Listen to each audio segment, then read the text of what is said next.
ಶ್ರೀಮತಿ ಇಂದಿರಾ ಗಾಂಧಿಯವರು ನಮಗೆಲ್ಲ ಗೊತ್ತಿರ್ತಕ್ಕಂಥದ್ದು.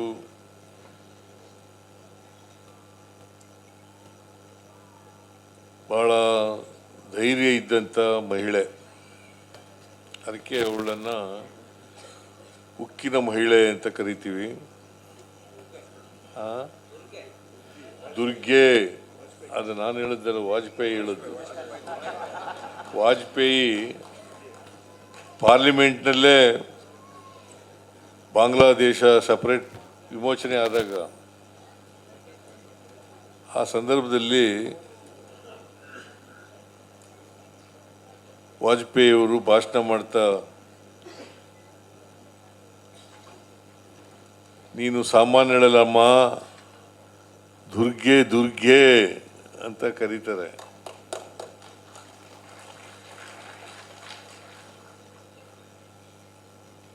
ಪಾಕಿಸ್ತಾನವನ್ನು ಸದೆಬಡಿದು ಬಾಂಗ್ಲಾದೇಶವನ್ನು ವಿಮೋಚನೆ ಮಾಡಿದಂಥ ದಿನ ಅದು. ಸುಮಾರು ಪಾಕಿಸ್ತಾನದ 90,000 ಸೈನಿಕರು ಸೆರೆ ಆಗ್ತಾರೆ.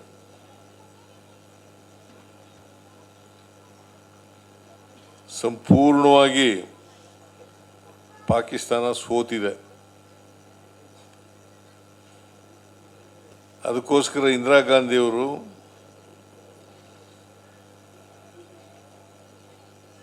ಒಬ್ಬ ಧೀಮಂತ ಮಹಿಳೆ,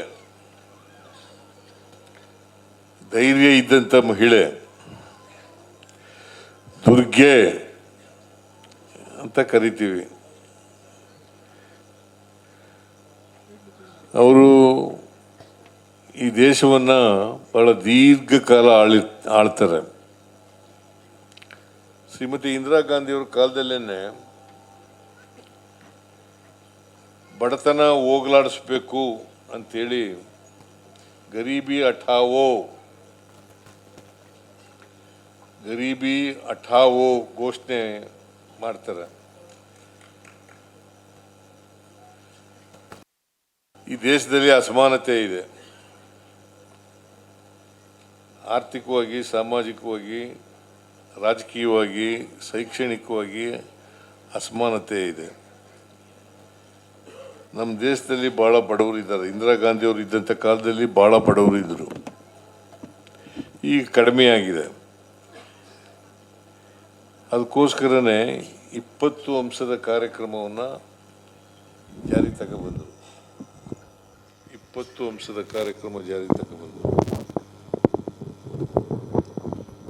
ಪ್ರತಿಯೊಬ್ಬರಿಗೂ ಕೂಡ ನಮ್ಮ ಸಂವಿಧಾನ ಏನು ಹೇಳಿದೆ ಆ ಸಂವಿಧಾನದ ರೀತಿಯಲ್ಲಿ ಬದುಕ್ತಕ್ಕಂಥ ಹಕ್ಕಿದೆ. ಸರ್ವರಿಗೂ ಸಮಾನ ಅವಕಾಶ,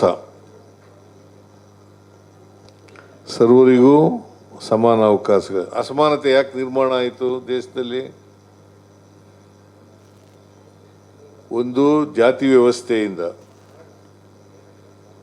ಎರಡನೇದು, ಬಹುಸಂಖ್ಯಾತ ಜನ ಅಕ್ಷರ ಸಂಸ್ಕೃತಿಯಿಂದ ವಂಚಿತರಾಗಿದ್ದರು, ಮಹಿಳೆಯರು ವಂಚಿತರಾಗಿದ್ದರು. ಆ ಕಾರಣದಿಂದ ಅಸಮಾನತೆ ನಿರ್ಮಾಣ ಆಯಿತು. ಎಲ್ರಿಗೂ ಸಮಾನ ಅವಕಾಶಗಳು ಸಿಕ್ಕಿದರೆ ಅಸಮಾನತೆ ನಿರ್ಮಾಣ ಆಗ್ಲಿಕ್ಕೆ ಸಾಧ್ಯನೇ ಆಗ್ತಿರಲಿಲ್ಲ. ಅವಕಾಶಗಳು ಸಿಕ್ಕದೇ ಇದ್ದುದರಿಂದ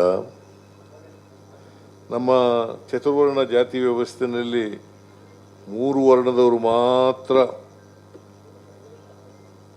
ಅವಕಾಶಗಳು ಸಿಗ್ತಾ ಇದ್ದದ್ದು. ಈ ಶೂದ್ರ ವರ್ಗ ಇದೆಯಲ್ಲ, ಇವ್ರಿಗೆ ಅವಕಾಶಗಳು ಸಿಗ್ತಾ ಇರಲಿಲ್ಲ, ಮಹಿಳೆಯರಿಗೆ ಅವಕಾಶ ಸಿಗ್ತಾ ಇರಲಿಲ್ಲ. ಜಾತಿ ವ್ಯವಸ್ಥೆಯಲ್ಲಿ, ಚತುರ್ವರ್ಣ ವ್ಯವಸ್ಥೆಯಲ್ಲಿ ಮೇಲ್ಭಾಗದವ್ರು ಇದ್ದಾರಲ್ಲ, ಅವ್ರಿಗೂ ಅವ್ರದವರ ಹೆಣ್ಮಕ್ಳಿಗೂ ಇರಲಿಲ್ಲ. ಬಸವಣ್ಣವರು ಮೊದಲನೇ ಬಾರಿಗೆ ಹೆಣ್ಮಕ್ಳಿಗೆ ಸಮಾನತೆಯನ್ನು ಕಲ್ಪಿಸ್ತಕ್ಕಂಥ ಪ್ರಯತ್ನವನ್ನು ಮಾಡಿದ್ರು, ಸಮಾನ ಅವಕಾಶಗಳನ್ನು ಕೊಡ್ತಕ್ಕಂಥ ಕೆಲಸ ಮಾಡಿದ್ರು. ಅಕ್ಕಮಹಾದೇವಿ ನಿಮಗೆಲ್ಲ ಗೊತ್ತಿದೆ. ಅಕ್ಕಮಹಾದೇವಿಗೆ ಅನುಭವ ಮಟ್ಟದಲ್ಲಿ ಪಾಲ್ಗೊಳ್ತಕ್ಕಂಥ ಅವಕಾಶ ಇತ್ತು. ಇನ್ನೂ ಬೇರೆ ಮಹಿಳೆಯರು ಕೂಡ ಇದ್ದರು. ವಿಶೇಷವಾಗಿ ಬಸವಣ್ಣವರು ಸಾಮಾಜಿಕ ಕ್ರಾಂತಿ ಮಾಡಿದ್ರು ಮೇಲ್ವರ್ಗದವ್ರಿಗಲ್ಲ, ತಳ ಸಮುದಾಯದವರಿಗೆ. ಸ್ವತಃ ಬಸವಣ್ಣವರು ಮೇಲ್ಜಾತಿಯಲ್ಲಿ ಹುಟ್ಟಿದ್ರು ಕೂಡ ಕೆಳಜಾತಿಯವರು ಪರವಾಗಿ, ಅಂದರೆ ಸಮಾಜದ ಬದಲಾವಣೆ ಆಗಬೇಕು ಅಂತಕ್ಕಂಥ ಹೋರಾಟ ಮಾಡಿದವರು, ಕ್ರಾಂತಿ ಮಾಡಿದವರು ಬಸವಣ್ಣವರು.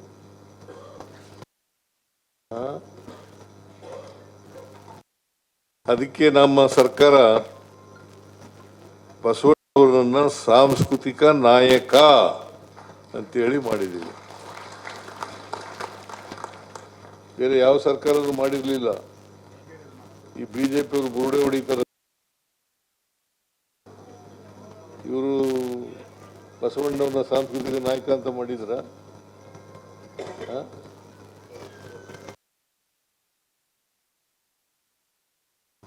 ಎಲ್ಲ ಸರ್ಕಾರಿ ಕಚೇರಿಗಳಲ್ಲಿ ಬಸವಣ್ಣವ್ರ ಫೋಟೋ ಇಟ್ಟವ್ರು ಯಾರು? ನಾವೇ. ಹೆಚ್ಚಿನ ವಿಡಿಯೋಗಳಿಗೆ ಪ್ರತಿಧ್ವನಿ ಯೂಟ್ಯೂಬ್ ಚಾನೆಲ್ ಸಬ್ಸ್ಕ್ರೈಬ್ ಮಾಡಿ, ಬೆಲ್ ಐಕಾನ್ ಕ್ಲಿಕ್ ಮಾಡಿ.